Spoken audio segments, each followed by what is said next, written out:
Next हमारे पास मध्य वर्ग है। तो मध्य वर्ग में क्या सब सारी मध्यों के बारे में क्या कह रहे हैं? सारी मध्य कैसे होते हैं हमारे?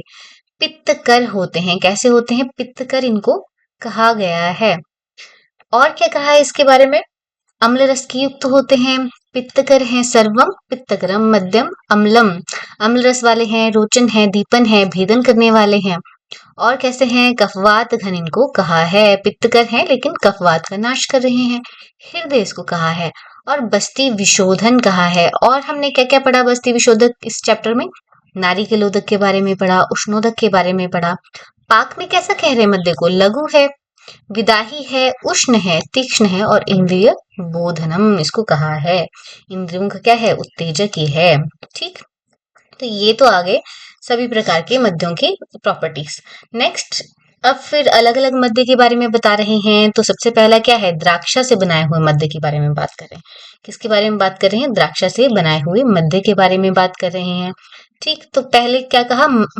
मार्द्रिकम अविदाही। ये द्राक्षा का मध्य कैसा होता है? अविदाही। द्राक्षा खुद भी कैसा है? मधुर है। ठीक है, अविदाही है और स्निग्ध रहता है, तो इसका मध्य भी कैसा है? अविदाही है। और कैसा है? मधुर है। मधुर है। रक्त पित्ते अपि सत्तम बुधैर्न प्रतिषिद्धते, कि ये रक्त पित्त में भी इसको विद्वान लोग क्या है? प्रतिषिद्ध नहीं करते, निषेध नहीं करते। और इसकी प्रॉपर्टी क्या है? ये मधुर है, रुक्ष है, कषाय अनुरस वाला है। अब रुक्ष तो इसका मध्य का ही प्रॉपर्टी है, ये इसमें रहेगा। कषाय अनुरस वाला है, लघु पाकी है, पाक में भी लघु है, सर है। ठीक है, रेचन ये कराएगा, मृदु रेचन कराएगा। शोष विषम ज्वर नाशनम, शोष और विषम ज्वर का नाशक है।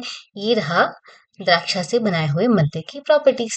नेक्स्ट खजूर मद्य है। खजूर का मद्य हमारे कैसा है? मार्दिकाल्पांतरम किंचित। ठीक है, मृद्विका से अल्प गुणों वाला है, वात का कोपन कुछ कुछ करेगा। और कैसा है? विशद है, रुचिकर है, कफ को नाश करने वाला है। लघु ये रहेगा, कषाय और मधुर रस वाला इसको कहा है। हृदय ये भी रहेगा और सुगंधी इंद्रिय प्रबोधनम, सुगंधित है और इसको क्या कहा है? इंद्रिय प्रबोधक इसको कहा है। क्या कहा है? इंद्रिय प्रबोधक इसको कहा है। आगे देखो सुरा के लिए क्या कहा है? सुरा को कहा है कास अर्शो ग्रहणी दोष मूत्राघात अनिलपहा। ठीक है, काश में इसको दे रहे हैं, अर्श में दे रहे हैं, ग्रहणी दोष में दे रहे हैं और मूत्राघात और वातनाशक इसको, वात विकार नाशक इसको कहा है। और क्या कहा है? स्तन्य रक्त क्षय हिता, दुग्ध में और रक्त की क्षीणता में इसको हितकर कहा है। सुरा कैसी होती है? ब्रीहण दीपनी। ठीक है, कैसी होती है सुरा? ब्रीहण दीपनी इसको कहा है। ब्रीहण करने वाली है और दीपन करने वाली है। नेक्स्ट देखो प्रसन्ना के लिए क्या कहा है? प्रसन्ना क्या है? सुरामंड को कहते हैं।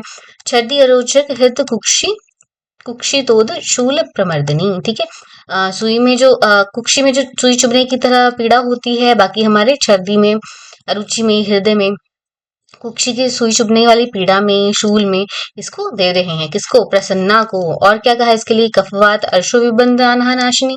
ठीक है, कफवात की कंडीशन में दे रहे हैं, अर्श की कंडीशन में दे रहे हैं और मल विबंध की कंडीशन में, अनाह की कंडीशन में इसको दे रहे हैं। क्या है ये? प्रसन्ना है।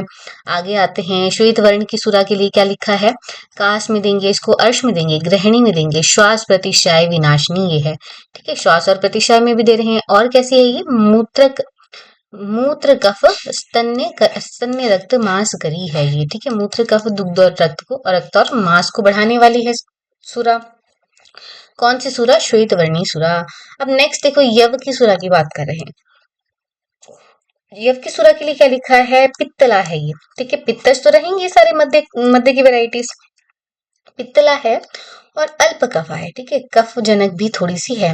वृक्षा है और कैसी है? वात प्रकोपिणी इसको कहा है। यव वात प्रकोपिणी। यव की सुरा कैसी है? वात प्रकोपक है। नेक्स्ट देखो मधुलिका के लिए क्या कहा है? विष्टम्भनी है, गुरु है, श्लेष्मल है। ठीक है, विष्टम्भनी है, गुरु है और श्लेष्मल है, श्लेष्मा को बढ़ाने वाली है। नेक्स्ट आक्षिकी के लिए कहा है। आक्षिकी क्या होता है? हमारा विभेदक है। विभेदक की सुरा कैसी रहेगी? रुक्ष रहेगी, न अति कफा, ज्यादा कफ को नहीं बढ़ाएगी, वृक्ष है, पाचनी है। ये रही भेड़े की सुरा। नेक्स्ट देखो जौ के सत्तू से बनाया हुआ कोहल कैसा रहेगा? ये रहेगा त्रिदोष जनक है, त्रिदोषो भेद्य है। ठीक है, भेदन करने वाला है, अवृषय रहेगा। ठीक है, ये कोहल जो है अविष्य रहेगा और वदन प्रिय इसको कहा है, रुचिकर ये है। ठीक, नेक्स्ट जगल के बारे में ये सब चीजें आ रही हैं। तो जगल के लिए क्या लिखा है, ग्राही है, उष्ण है, पक्ता, पाचन बढ़ाने वाला है, रुक्ष, त्रिट, कफ शोषित है। ठीक, रुक्ष है, तृष्णा को बढ़ाएगा, कफ और शोष को हरने वाला ये है। हृदय है, प्रवाहिका में देंगे, आटोप में, दुर्नाम में, अनिल शोष में इसको देंगे। नेक्स्ट जो है वक्कस है। वक्कस क्या होता है, जो सुपरनिटेंट वाला पार्ट होता है नीचे, सुराकल किसको यहाँ पे कह रहे हैं, सबसे नीचे वाला पार्ट, इसको क्या कहा है, हित सार। ये क्या है, इसका सार तो सारा ऊपर ऊपर चला गया, और नीचे क्या है, अभी निस्सार बचा है, विष्टम्भी रहेगा। ठीक है, विष्टम्भी रहेगा, वातक का प्रकोपक रहेगा, और इसके अलावा क्या क्या रहेगा, ये दीपन करने वाला है शिष्ट विनमूत्र में, और देंगे इसको, और विशद है, और अल्प मेदो गुरु इसको कहा है, अल्प मदो गुरु इसको कहा है। नीचे है मद वाला पार्ट तो ऊपर ऊपर इवेपोरेट हो गया, ठीक है, और ऊपर वाले पार्ट में चला गया। जो नीचे अब ये वक्कस बचा, इसमें क्या है, अल्प मद है। ठीक है, मद कितना है, अल्प है। ठीक, और ये गुरु रहेगा। ठीक, अब आगे आते हैं। अब अलग अलग यहाँ पे सीधू के बारे में बता रखा है। तो सबसे पहले किससे, गुड़ से बनाई हुई सीधू है। ठीक है, इसके लिए क्या कहा है, कषाय है, मधुर है, पाचनी है, दीपनी है। ठीक है, नेक्स्ट जो है शर्करा वाली है, तो इसमें क्या लिखा है, मधुर है, रुचिकर है, दीपनी, बस्ती शोधक इसको भी यहाँ पे कहा है। ठीक, आगे और क्या कहा है, इसको वातघन है, मधुर है, पाक में मधुर है, विपाक में मधुर है, हृदय, और ये भी इंद्रिय बोधन है, शर्करा से बनाई हुई सीधू। नेक्स्ट देखो, पक्व रस सीधू के बारे में लिखा है। तो पके हुए जो गन्ना है उससे जो सीधू बनाई हमने, तो उसमें क्या है, सीधू ये बलवर्ण कर है। ठीक है, सर है, शोभगन है, दीपन, हृदय, रुचि, श्लेष्म और अर्श रोग में ये हितकर है। ठीक, अभी जो हमारी शीत रसिक है, शीत रस सीधू है, यानी कि कच्चे गन्ने से जो बनाई है वो कैसी है, वो कर्षण करने वाली है। ठीक है, शोध करेगी, उदर नाश न, ठीक है, उदर रोग का नाश करने वाली ये कच्चे रस से बनाई हुई सिद्धू है। और क्या कहा है इसको, वर्णकृत जरण वर्णकृत जरण स्वर्य है, विबंध और अर्शुघ्न इसको कहा है। ठीक है, विबंधघ्न और अर्शुघ्न का काफी कुछ इसके लिए कहा है। शीतल सिद्धू के लिए कर्षणी है, श्वेतु उदर नाशनी है, वर्णकृत है। ठीक है, और कैसे स्वरीय है, विबंधघ्न है, और अर्शघ्न है। ठीक है, ये बहुत कुछ इसके लिए कहा है। पक्वर सिद्धू के लिए कैसा कहा है, सिद्धू बलवर्ण कर है, सर है, शोभघ्न, दीपनी, हृदय, रुचि, श्लेष्मार्शघ्न है। अक्षिकी के लिए क्या लिखा है, अक्षक क्या है हमारा, बहेड़ा, ऊपर पढ़ के आए भी हम। तो इसकी सीधु कैसी रहेगी, पांडु रोग नाशक रहेगी, वर्ण्य रहेगी, और कैसी रहेगी, संग्राहिक रहेगी, लघु रहेगी।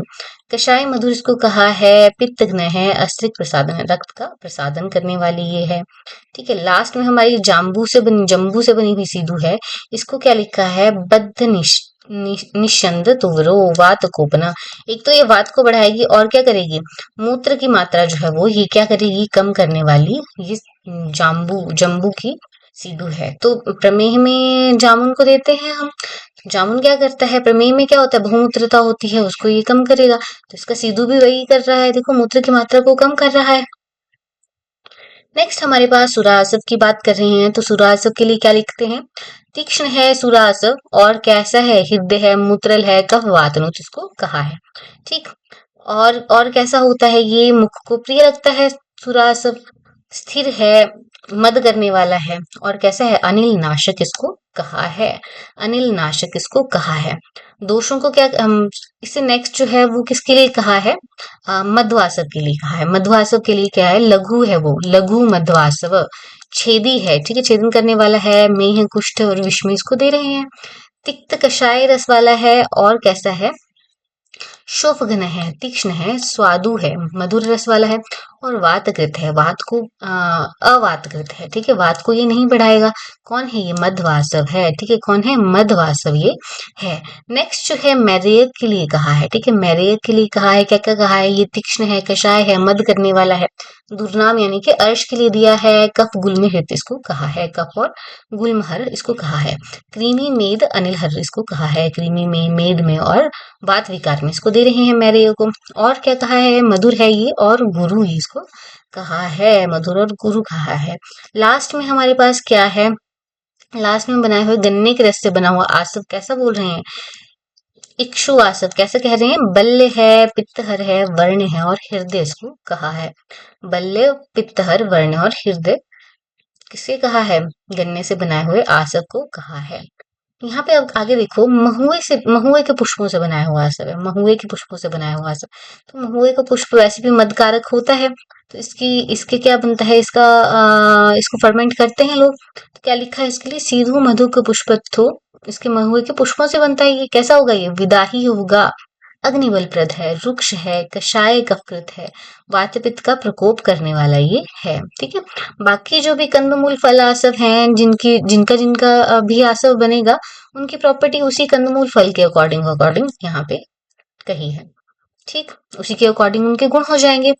अब मद्य के बारे में बात कर रहे हैं, तो पुराना मद्य कैसा है, नया मद्य कैसा है, उसके बारे में यहाँ पे बता रहे हैं। तो नवीन मद्य कैसा है? अभिसंधि है, गुरु रहेगा ये, वात आदि का कोपन करेगा। और कैसा है? अनिष्ट गंधी है, विरस है, अहृदय रहेगा। और कैसा है? विदाही रहेगा। तो अच्छा अच्छा कुछ भी नहीं कहा है इसको नवीन मद्य को। लेकिन पुरान मद्य को क्या कहा है? देखो, सुगंधी इसको कहा है, खुशबू वाला रहेगा, दीपन है, हृदय है, हृदय को भी अच्छा लगेगा, रुचिष्णु रुचिकारक है, कृमि नाशनम इसको कहा है, स्फुट स्त्रोतकरम, ठीक है, स्त्रोत को क्या करेगा? खोलेगा ये, जीर्ण है, लघु है, वात कफापम इसको कहा है। तो पुराना मद्य क्या हो जाता है? लघु हो जाता है। नया मद्य कैसा है? गुरु है। ठीक है। नेक्स्ट देखो, अरिष्ट के लिए क्या लिखा है? तो अरिष्ट के लिए क्या कहा कि बहुत सारे द्रव्यों के संयोग से बनता है, संयोग और संस्कार से। तो इसमें आसव की अपेक्षा ज्यादा गुण रहता है। ठीक है। तो अनेक रोगों को भी ये नष्ट करने वाला होगा, दोषों का भी प्रशामक होगा। और क्या क्या करता है ये? अग्नि दीपन करेगा, कफवात घन दीपन, कफवात घन सरह पित्त अविरोधी। ठीक है। पित्त को भी क्या करेगा? पित्त का अविरोधी है, कम ही करेगा उसको। शूल आधमान उदर प्लीहा ज्वर अजीर्ण अर्श साम हितम। तो ठीक है, इन सब में ये यूज होगा। शूल में, आत्मान में, उदर रोग में, प्लीहा वृद्धि में, ज्वर में, अजीर्ण में, अर्श में, यहाँ इन सब में ये हितकर इसको बताया गया है। आगे कहते हैं, पिपले आदि गण की औषधियों से बनाया हुआ अगर अरिष्ट है तो वो क्या करेगा? गुल्म कफ रोग हर स्मृत, गुल्म को दूर करेगा, कफ रोग को दूर करेगा। तो पिपली का यही काम है। ठीक, तो उसका जो बनाया हुआ अरिष्ट है वो भी ये सब करेगा। आगे कहते हैं, भिन्न भिन्न रोगों को नष्ट करने वाले अरिष्टों का वर्णन चिकित्सा स्थान में आगे बोलेंगे। कुशल वैद्य क्या करेगा? नाना प्रकार के अरिष्ट आसव सीधु के भिन्न भिन्न गुण और कर्मों का वर्णन अपनी बुद्धि के अकॉर्डिंग वो करे। ठीक है। और उसके संस्कारों को देखकर यूज करे उसको। ठीक, आगे बता रहे हैं ये सदोषज मद्य कैसा है। अब जो मद्य कैसा है? गाढ़ा हो गया है, विदाह करने वाला है, स्मेल उससे अच्छी नहीं आ रही है, रस उसका विकृत हो गया है, कीड़े पड़ गए हैं उसमें, पचने में भारी है, हृदय भी नहीं है, तीक्ष्ण उष्ण खराब पात्र में रखा हुआ है, शास्त्रोक्त जैसा औषध प्रमाण बताया है उससे कम प्रमाण में बना हुआ है, बासी हो गया है, जल भी जो है उसका जल के समान अधिक स्वच्छ या बन गया है, चिपचिपा है, पात्र के शेष भाग में जो लास्ट में बचा हुआ है वो सारे मद्य कैसे हैं? ये सारे वर्जित हैं, सदोषज मद्य हैं। ठीक, आगे कह रहे हैं, इनमें से जिसमें औषध संभार मात्रा कम है, ठीक है, मद्य भी ताजा है, चिपचिपा भारी का प्रकोपक होता है, वो कैसा होता है? दुर्जर हो जाता है। ठीक है। बाकी जो मद्य कैसे घन है, तीक्ष्ण है, उष्ण है, विदाहजनक है, वो क्या करेगा? पित्त का प्रकोप करेगा। ठीक है। ये जो चिपचिपा ताजा मद्य था वो क्या करेगा? कफ का प्रकोप करेगा। ठीक। और जो मद्य कैसे है? अहृदय, हमारे दिल को अच्छा नहीं लग रहा, स्वच्छ है, पिच्छल है, क्रीमियां उसमें पड़ी हैं, विरस है, बासी है, वो क्या करेगा? वात का प्रकोप करेगा। तो ठीक है, ये जो दोषज मद्य थे वो क्या कर रहे हैं? वात पित्त कफ को बढ़ा रहे हैं। यहाँ पर कौन कौन से गुण से बढ़ा रहे हैं वो यहाँ पे दिया हुआ है। नेक्स्ट कह रहे हैं, जो मध्य चिरकाल तक पड़ा हुआ है। ठीक है। तो चिरस्थितम, उसमें क्या होगा? जात रसम, उसमें रस उत्पन्न हो जाएगा भी, जात रसम उसको कहा है।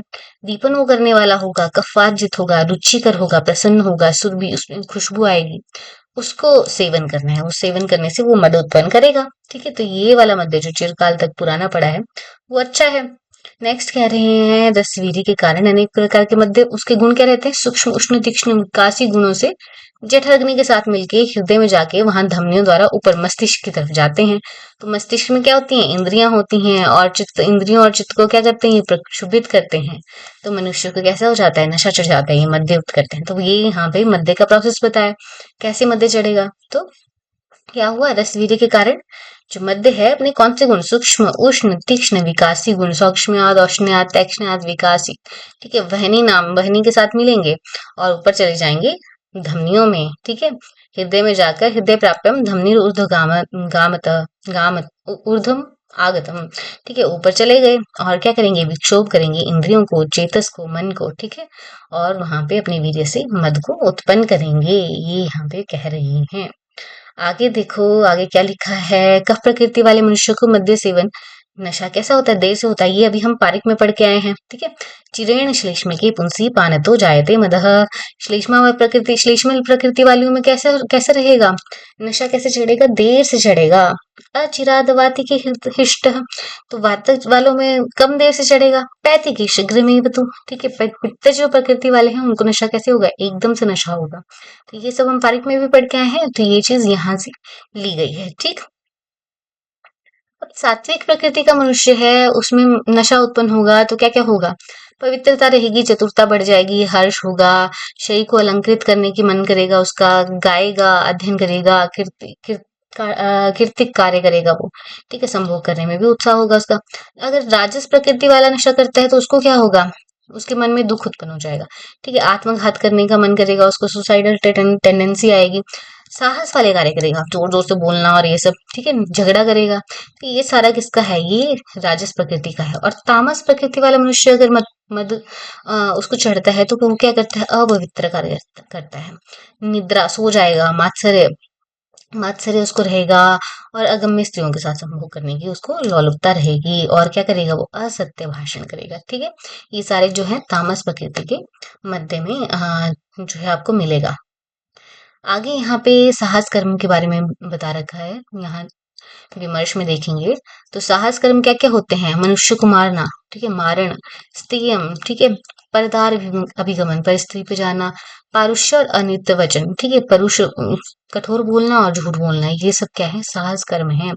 नेक्स्ट देखो, यहाँ पे शुक्त के बारे में बात हो रही है, तो शुक्त कैसा है, रक्त पित्त कर है, रक्त पित्त को बढ़ाने वाला है ये शुक्त, छेदी है, भुक्त विपाचनम, भोजन का पाचक है, वैश्वर्य, स्वर में विकृति करेगा, जलनाम आदि दोषों का पचाएगा, श्लेष्म पांडु कृमिहर लघु, ठीक है, लघु है, श्लेष्म को कम करेगा, पांडु और कृमि रोग का नाश करेगा, ठीक। और क्या लिखा है इसके लिए, शुक्त संधान द्वारा तीक्ष्ण उष्णम मूत्रलम हृदयम कफ घनम कटु पाके, चाहिए विपाक में कटु है। और क्या लिखा है, तद्वद आसुतम सर्वम, ठीक है, शुक्त संधान द्वारा जो कंद आदि से संधित शुक्त होते हैं, ठीक है, उसका भी उसी की तरह गुण हमें समझना है, वो भी कैसे होते हैं, रोचन रोचन रुचिवर्धक के होते हैं। नेक्स्ट देखो, गुड़ से बनाया हुआ शुक्त कैसा रहेगा, गुड़ से बनाया हुआ शुक्त, ऊख के रस से बनाया हुआ शुक्त और शहद से बनाया हुआ शुक्त, ये कैसे हैं, यथापूर्व गुरुतर हैं, ठीक है, और अभिषंध कारक हैं, यानी कि सबसे ज्यादा अभिषंध किसमें होगा, अभी यथा पूर्व यानी कि आगे वाला जो गुड़ से बनाया हुआ शुक्त है वो सबसे ज्यादा अभिषंध कारक होगा, ठीक है। और ऊख से बनाया हुआ उसके बाद, और उसके बाद शहद से बनाया हुआ शुक्त जो है कैसा होगा, अभिषंध कारक होगा, ठीक। नेक्स्ट तुषोदक के बारे में लिखा है, तो तुषोदक के बारे में क्या कहा है, दीपन ये है, हृदय है, हृत पांडु कृमि रोगनुत, हृदय रोग को, पांडु रोग को, कृमि रोग को नष्ट करेगा। गृहिणी अर्शो विकारग्नम, गृहिणी और अर्शो विकार को ये तुषोदक जो है वो नष्ट करने वाला है। भेदी इसको कहा है, रेचक ये है, सौवीरकम तथा, ठीक है, भेदी इसको कहा है। और सौवीरक कैसा है, सॉरी, यहाँ पे जो हमारा सौवीरक है वो कैसा है, गृहिणी और अर्श को नष्ट करने वाला है। ये वाला जो लाइन है हमारा किसके लिए, सौवीरक के लिए है। तो शंभु कैसा है, दीपन हृदय हृदय पांडु कृमि रोगनुत है, और सौवीरक कैसा हो गया, गृहिणी अर्श विकार घन और भेदी ये कहा हुआ है, ठीक। लास्ट मध्य वर्ग में हमारा धान्यामल से इन्होंने एंड किया है। धान्यामल क्या है, हमारा कांजी है। कांजी बहुत इंपॉर्टेंट फॉर्मुलेशन है, धान्य से बनेगी, शालिया कोदो से बनी होती है ये, तो इसकी वजह से ये कैसी है, जीवनम है, दाहनाशनम है, ठीक है, जीवन जीवन के लिए हितकर है, दाहनाशक है। और क्या लिखा है, स्पर्श करने से दाहनाशक है, पान करने से क्या करेगी ये, वायु कफ और तृष्णा का नाशक है। लघु इसको कहा है, तीक्ष्ण होने से क्या करती है, शीघ्र ही कफ को निकालती है, ठीक है, तीक्ष्ण होने से।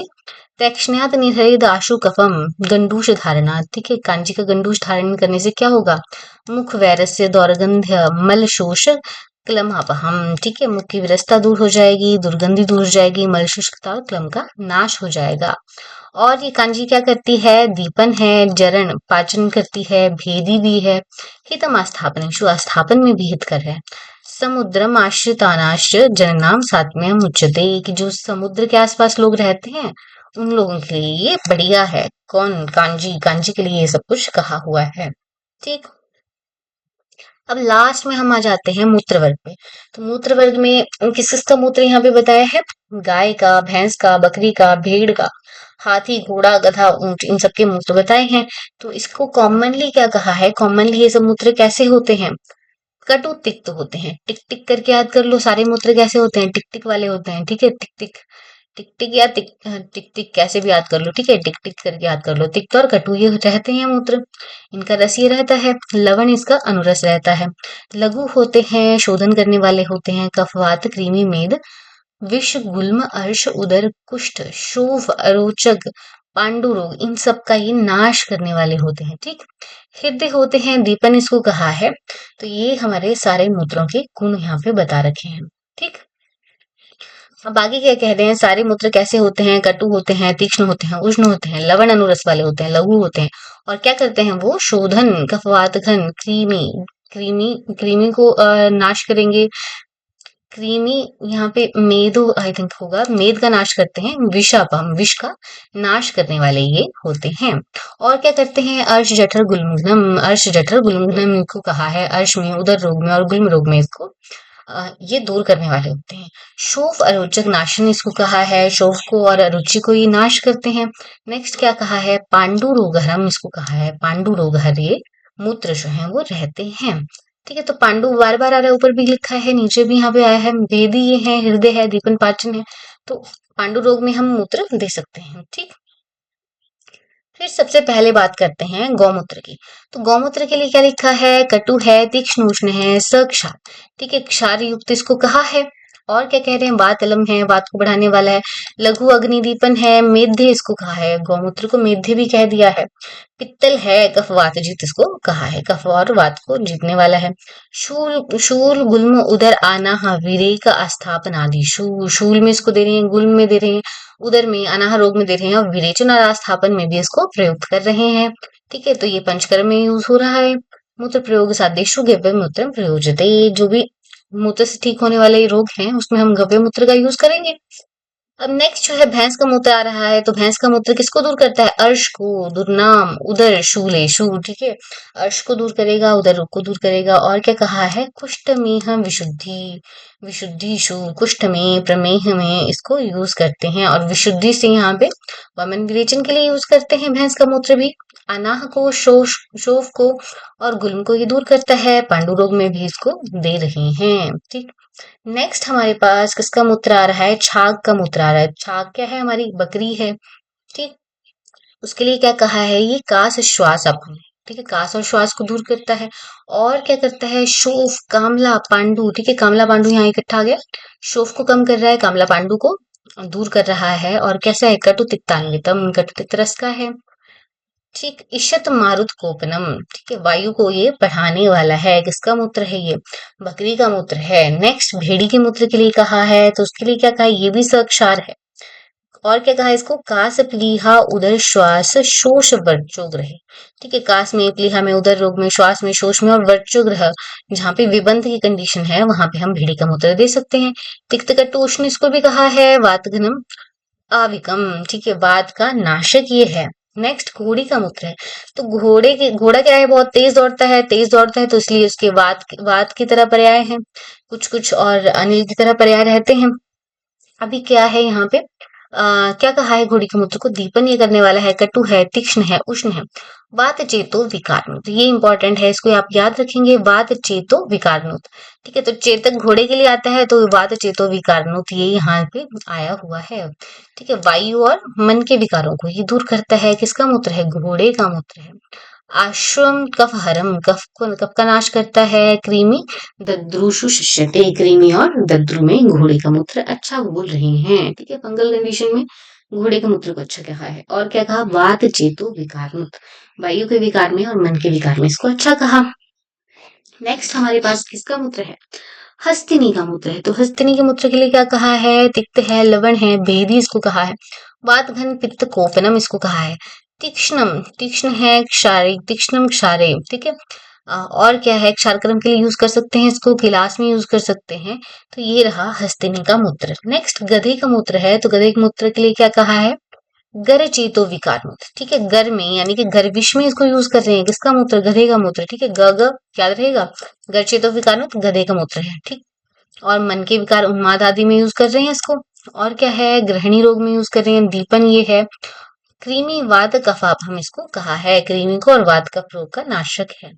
नेक्स्ट ऊंटनी का मूत्र है। ऊंटनी का मूत्र क्या करता है, शोफ कुष्ठ उदर उन्माद का नाश करता है। और क्या है, वायु का नाश करेगा, वायु विकार को दूर करेगा, कृमि नाशनी इसको कहा है। अर्शुग्न ये भी है। कार्बम कार्बम ऊंटनी को बोलते हैं, ठीक है। तो ये सारे प्रॉपर्टी किसकी रही, ऊंटनी के मूत्र की रही। इसमें लास्ट में मानुष मूत्र की बात की है, तो यहाँ पे की है आचार्य चरक ने क्या लिखा, सॉरी आचार्य चरक ने तो वहां पे नहीं लिखा था, यहाँ पे आचार्य सुश्रुत ने मानुष मूत्र की बात कही है। उसको क्या कहा है, मूत्र मानुषम च विषापहम, विष का नाशक इसको कहा है, विष का नाशक इसको कहा है। वाग्भट ने भी इसी तरह से इसको विषापहम कहा है, ठीक है। तो ये यहाँ पे मूत्र वाला पोर्शन खत्म होता है, ठीक। तो ये आपको अच्छे से करना है, इसको बार बार देखने की जरूरत रहती है। यहाँ पे आज हमने मध्य और मूत्र के बारे में कंप्लीट इसको कहा है, किया है। तो इसको आपने बार बार देखना है, सुनना है और अपना बुक से गो थ्रू करना है। बहुत ज्यादा इसको याद करने बैठने के लिए टाइम वेस्ट नहीं करना है, ठीक है।